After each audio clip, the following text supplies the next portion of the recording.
इंदापूर विधानसभेवर अंकिता पाटलांनी दावा केला। इंदापूर मतदारसंघ सोडला तरच बारामतीचा प्रचार करेन असं ते म्हणतायत।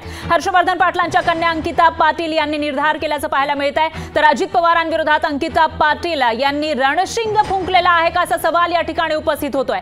बारामतीमध्ये महायुती धुसफूस पाहायला मिळते। तर 2009 पासून पवार कुटुंबाने आमची कोंडी केली होती असा आरोप सुद्धा अंकिता पाटील यांनी केला आहे। त्यांनी पत्रकार परिषद घेतली होती आणि त्यानंतर आरोपांची सरबत्ती केल्याचं पाहायला मिळते आणि खुला आव्हान दिल्याचं सुद्धा पाहायला मिळतंय।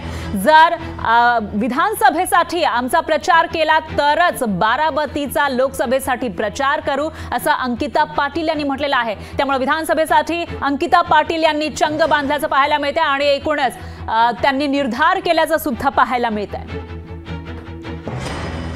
आम्ही तेव्हा महाआघाडीत होतो, आता आम्ही महायुतीमध्ये आहोत आणि मागच्या तिन्ही वेळेस त्यांनी शब्द देऊन फिरवलेला आहे।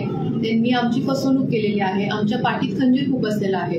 त्यामुळे ह्या वेळेस जसं मी सांगितलं, उमेदवार जे कोणी असतील, जे कोणी जाहीर होईल, आमचं विधानसभेला ते काम करणार असतील तर आम्ही त्यांचं लोकसभेला काम करू, की आम्ही आधी आमचं बांधून घेणार आहे। आधी ते जर आमचा विधानसभेला प्रचार करणार असतील तर आम्ही त्यांचा लोकसभेचा प्रचार करायचा विचार करू। आम्ही तेव्हा महाआघाडी कुणी कुणाला कुठल्याही गोष्टीचे शब्द देतो 2009 पासून फक्त शब्द देत आलेला आहे। त्यामुळे 2024च्या निवडणुकीच्या आधी तुम्ही तुमची भूमिका ओपनली जाहीर करा, त्याप्रमाणे बघू आपण। अजून बराच काळ जायचं आहे, अजून उमेदवार डिक्लेअर व्हायचा आहे, अजून पक्ष ठरवायचा आहे, अजून बऱ्याच गोष्टी होणार आहेत। ज्यावेळेस संपर्क होईल त्यावेळेस ह्या गोष्टी सगळ्या माध्यमाच्या समोर येणार आहेत।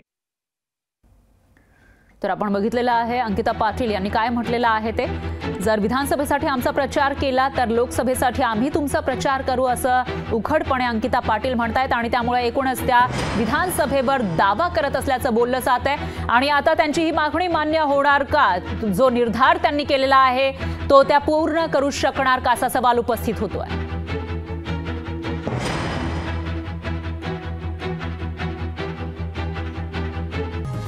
लोकशाही मराठी ऐका, पहा, जागरूक रहा।